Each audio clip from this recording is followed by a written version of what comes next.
Welcome. My name is Dave Martin.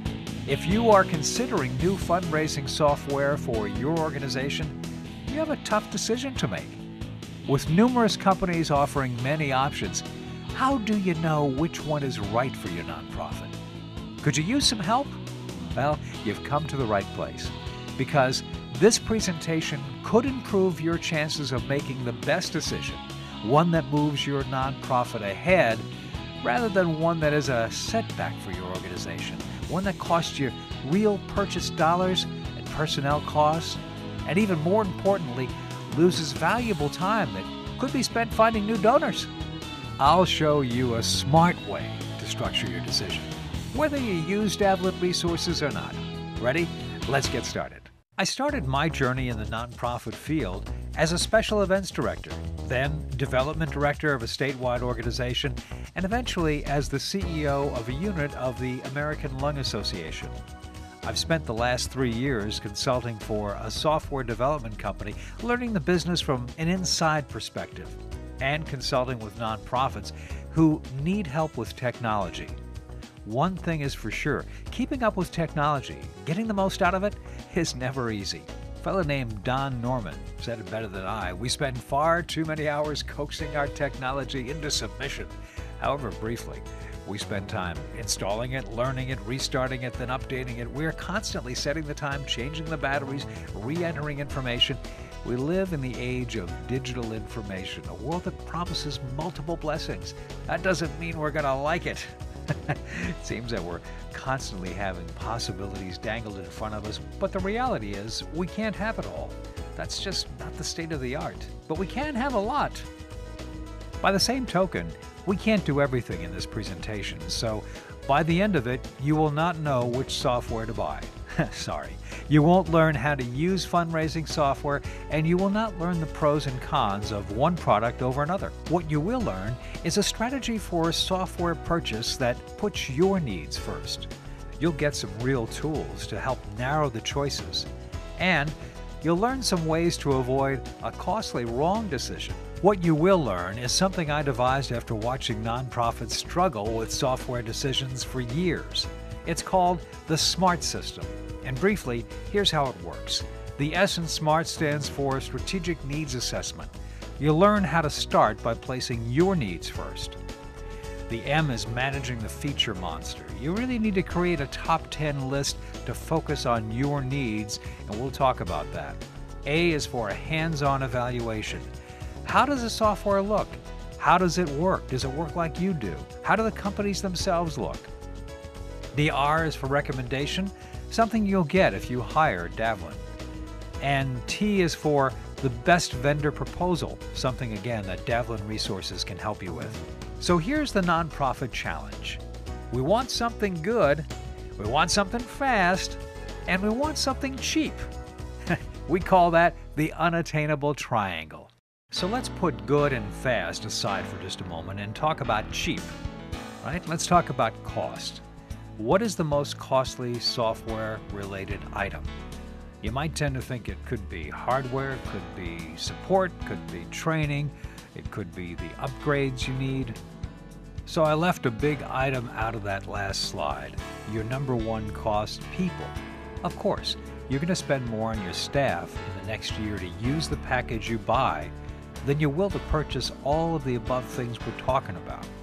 So the cost of software is cheap in comparison. Yeah, I know, it's not cheap because it's thousands of dollars, but relatively speaking, it is. And the cost of making the wrong decision is huge. Multiply the hours and hours and the number of staff that you have, all that time they're going to put into learning and using a new package. If it's the wrong choice, it's very costly. Now let's talk about good for a moment. Let's talk about what state of the art is. Let's talk about what CRM software is.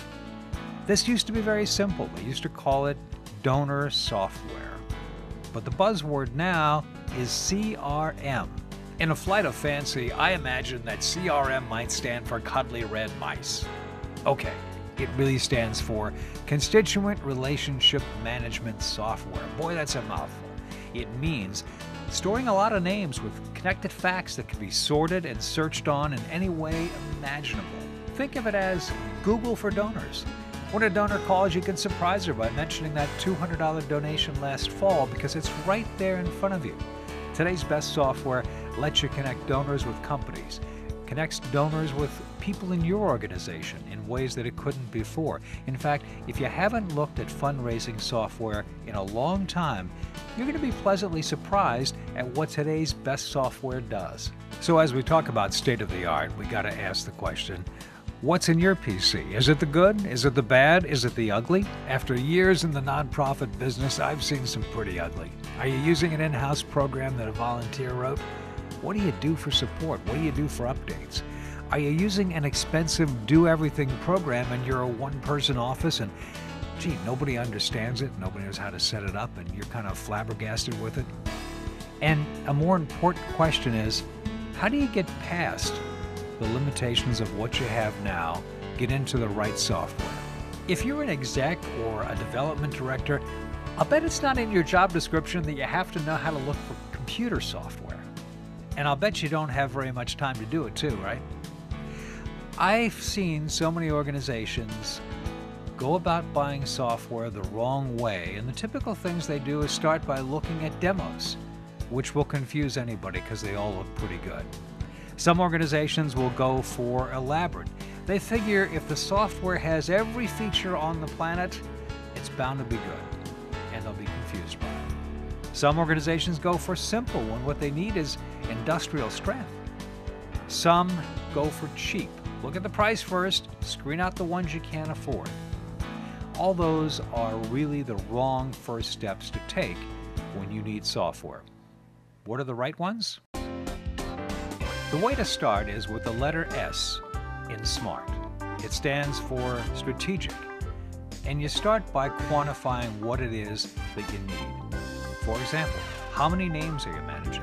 500, 5,000, 50,000? There's a big difference in those numbers, and a big difference in the kind of software package you'll need depending on the amount that you have to manage.